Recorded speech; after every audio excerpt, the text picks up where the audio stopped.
J'ai fait un sondage, j'ai mis soit un Lamborghini Huracan, soit une Ferrari 488. J'ai pas hérité, enfin si j'ai hérité mes deux dettes. Je suis parti le lendemain, j'ai pris 250 000 € et je suis parti l'acheter. Qui va dire quoi? Qui va faire quoi? Si je l'ai, c'est que je l'ai mérité. Salut tout le monde, j'espère que vous allez bien. Vous l'avez compris, je me lance sur YouTube. J'ai décidé de vous parler de ma nouvelle voiture, une Ferrari à 24 ans. C'est pas rien quand même. D'ailleurs, j'aurais pu l'acheter bien avant. Bon, je vous expliquerai plus tard dans la vidéo pourquoi je ne l'ai pas fait. C'est assez absurde. Et n'hésitez pas à vous abonner, liker, ça fait toujours plaisir. Donc dans quelques petites secondes, je vais aller présenter ce joli bébé, ce gros joli bébé, j'ai envie de vous dire. Mais avant ça, je voulais insister sur un point que je trouve très important. On m'a pas aidé, on m'a pas pistonné, on me l'a pas donné. J'ai pas hérité, enfin si j'ai hérité mes deux dettes. Il y a quand même un monde entre les deux, mais je m'en suis donné les moyens. J'ai toujours eu soif, j'ai toujours eu envie de réussir. Et surtout, j'ai toujours su que j'allais réussir, les gars. Mon objectif dans la vie, ça n'a jamais été de gagner de l'argent. Argent, argent, argent. Non, mon moteur à moi, c'est pas l'argent, c'est mes objectifs. Et quand je les accomplis, je suis super heureux. Il faut des objectifs. Acheter une nouvelle voiture, partir en voyage, faire plaisir à ta famille, c'est ça qui va te motiver. Personnellement, la Ferrari que je vais vous présenter tout de suite, c'est un accomplissement personnel. J'ai 24 piges, je mets du Nino, je roule en Ferrari. Qui va dire quoi? Qui va faire quoi? Si je l'ai, c'est que je l'ai mérité, c'est que je m'en suis donné les moyens. C'était un objectif parmi tant d'autres. Allez, au suivant, on passe à l'objectif suivant. Step du dessus et je vais me donner les moyens pour y arriver. Et vous aussi, vous devez tout faire pour atteindre vos objectifs. Quoi qu'il en soit, quoi qu'il en coûte, ne compte pas sur les gens pour t'aider. Les gens ne veulent pas forcément ton bien, les gens ne veulent pas que tu roules en Ferrari. Les gens ont un complexe d'infériorité. Il faut que tu sois toujours en dessous ou en même niveau. Vas-y, fonce. Fixe-toi des objectifs et fais tout pour les atteindre. Bien évidemment, ne grille pas les étapes. C'est pas, t'es dans un 9 mètres carrés, t'as moins 600 sur ton compte, tu te dis dans 6 mois, je veux un Lamborghini à 500 000 €. Bon, maintenant que tout ça c'est dit, je pense que le moment est venu de vous montrer la bête. Attends. Avant de regarder la voiture, regarde la clé. Regarde-moi comment elle est beau gosse, elle est fluide, elle est lisse, elle est belle. Ferrari, le porte-clés rouge, jaune, bleu qui en rappelle avec la voiture. Bon, ce côté-là, elle est un peu moche, on ne le calcule pas. Allez, on y va tout de suite. Maintenant, je te présente mon nouveau bébé. It's my baby in English, ça veut dire que c'est mon bébé. Alors, elle est bleue d'origine, intérieur rouge. Je vais vous montrer tout ça avec le contour des jantes en bleu, en rappel avec la couleur de la voiture qui est bleue. Bon, ça fait beaucoup de bleu. Étrier jaune qui rappelle l'écusson jaune et le petit logo qui est posté ici, Scuderia Ferrari. SF, c'est les initiales. Sur le devant, qu'est-ce que je peux vous dire? J'ai acheté une plaque. Une petite plaque, parce que tu as vu, à Dubaï, les plaques sont assez grandes. Et ben, j'ai payé plus cher pour pouvoir avoir une petite plaque et que ça prenne beaucoup moins de place. Et pas, non pas pour se faire flasher, ça n'existe pas, c'est un mythe. Le coffre est ici, il est quand même assez grand, je trouve qu'il est assez balèze. Juste ici, caméra de recul avant. C'est un peu bizarre, bref, caméra de recul avant, je sais pas si ça se dit, mais je l'ai dit. Devant, je pense qu'on appelle ça des diffuseurs. Tu sais, je pense que l'air va dedans et plaque la voiture au sol, parce qu'elle est vraiment très adhérente. Bon, c'est une voiture de course, hein, c'est fait pour la piste. Ici, sur le côté, vous le voyez, c'est jolie prise d'air. Hein, je pense que c'est pour la même chose, c'est pour les performances, la vitesse et l'aérodynamisme. C'est une voiture développant environ 700 chevaux, si je dis pas de bêtises. Un V8 biturbo, c'est-à-dire qu'il y a deux turbos. Bi, c'est 2, donc biturbo, il y a 2 turbos. Le moteur est à l'arrière. Un truc, les gars, elle n'a aucune assistance. J'ai pas d'aide anti-patinage. Il y a 700 chevaux dans les roues arrière. Tiens, tu te débrouilles. C'est très dangereux à conduire. C'est à ne pas mettre entre les mains de n'importe qui. Les gars qui font des locations tous les week-ends, A45 S, RS3, pied plancher, qui tournent le volant 90, c'est pas pour vous. Reste en RS3, les mecs. Donc, vous le voyez ici, petit spoiler qui fait vraiment toute la diff sur la ligne de la voiture. Tu vois, elle est vraiment voluptueuse. Elle est sexy, franchement, ça la rend super sexy. Donc, j'apprécie beaucoup. Et voilà, je pense que niveau extérieur, on a fait le tour. Ah oui, aussi, les gars, très important, parce que ça fait quelques jours que j'ai la voiture. Je l'ai déjà un petit peu abîmé. Juste ici, au niveau du diffuseur arrière, il manque une baguette. Bon, c'est la vie, qu'est-ce que tu veux que je te dise? Et ici, j'ai tapé des voitures dans le parking, hein, voilà, simplement.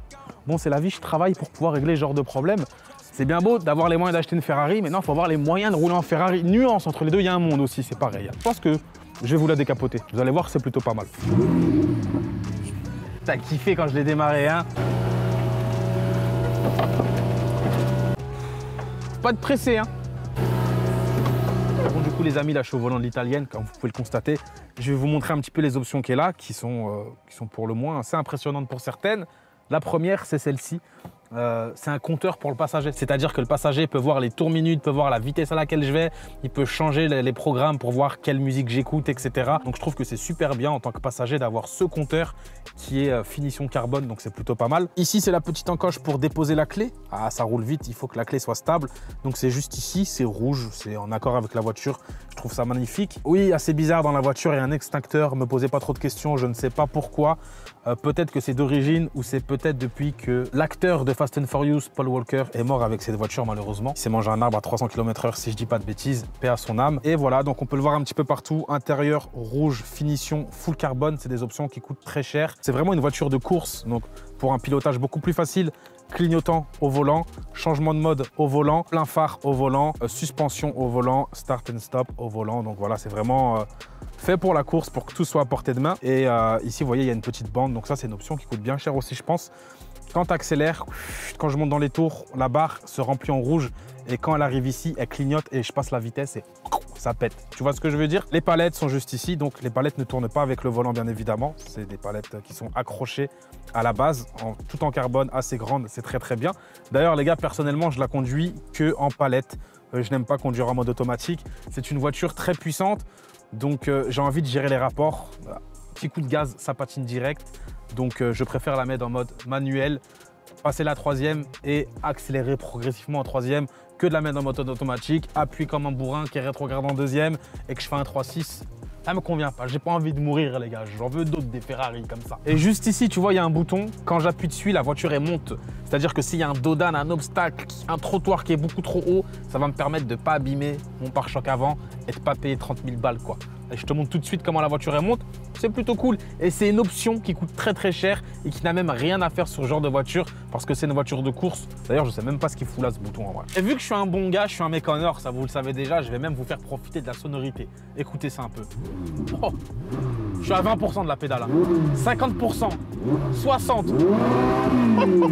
C'est un tigre ou c'est une bagnole? Ouais, c'est un truc de... Bah, c'est de 100 chevaux aussi, mon gars. Donc voilà, les gars, j'espère que vous avez apprécié le petit tour de cette voiture. Je suis pas un professionnel de 1, de 2, c'est ma première vidéo YouTube, donc soyez un minimum indulgent. Et de 3, n'hésitez pas à me conseiller ce que vous avez aimé, qu'est-ce que vous avez bien aimé, moins aimé, me donner des conseils. Franchement, je vais lire tous vos commentaires avec grand plaisir et prendre note. En tout cas, pour ceux que ça intéresse, parce que je sais que ça en intéresse beaucoup, et moi, vous savez, j'ai aucun tabou avec l'argent. J'ai acheté cette voiture approximativement 250 000 €, sans compter la carte grise. Mais bon, à Dubaï, ça coûte pas très très cher. Donc, j'ai 24 ans, j'ai acheté ma première Ferrari. Je roule en Ferrari, c'est une très grande fierté. J'aurais pu l'acheter bien avant, mais j'avais perdu le permis à mes 18 ans. Du coup, je ne pouvais pas acheter de voiture. Quand tu n'as pas de permis à Dubaï, tu ne peux pas acheter de voiture, tu ne peux pas l'assurer. J'ai donc dû rentrer en France, repasser mon permis. Ça a pris du temps, donc j'aurais pu le repasser à Dubaï, sauf que tout est en anglais. Les cours sont très compliqués, l'examen est très compliqué. J'ai un niveau d'anglais qui n'est pas très développé, donc j'ai préféré rentrer en France. J'ai repassé mon permis tranquillement. Je suis rentré à Dubaï. Et pour l'anecdote, j'ai fait un sondage. J'ai mis soit un Lamborghini Huracan, soit une Ferrari 488. J'ai dit, choisissez la voiture que vous voulez que j'achète. Demain, je vais l'acheter. 65 ou 62% de vote pour la Ferrari. Je suis parti le lendemain. J'ai pris 250 000 € et je suis parti l'acheter. J'ai qu'une parole, les gars. En tout cas, ce fut un réel plaisir de tourner cette vidéo. La première d'une longue série, je l'espère. On ne sait pas de quoi demain est fait, mais en tout cas, c'est le but. J'espère que vous avez apprécié et je vous fais des bisous à tous. Et n'oubliez pas, votre pire ennemi, c'est vous-même. La seule personne qui peut vous mettre des barrières, qui peut vous empêcher d'avancer, d'évoluer, de réussir, d'avoir du succès, c'est vous-même. Soyez meilleur tous les jours. 1% en plus chaque jour, c'est facile pour tout le monde. Levez-vous chaque jour en voulant devenir une meilleure version de vous-même. C'est comme ça qu'on évolue et qu'on gravit les échelons. Bisous à tous.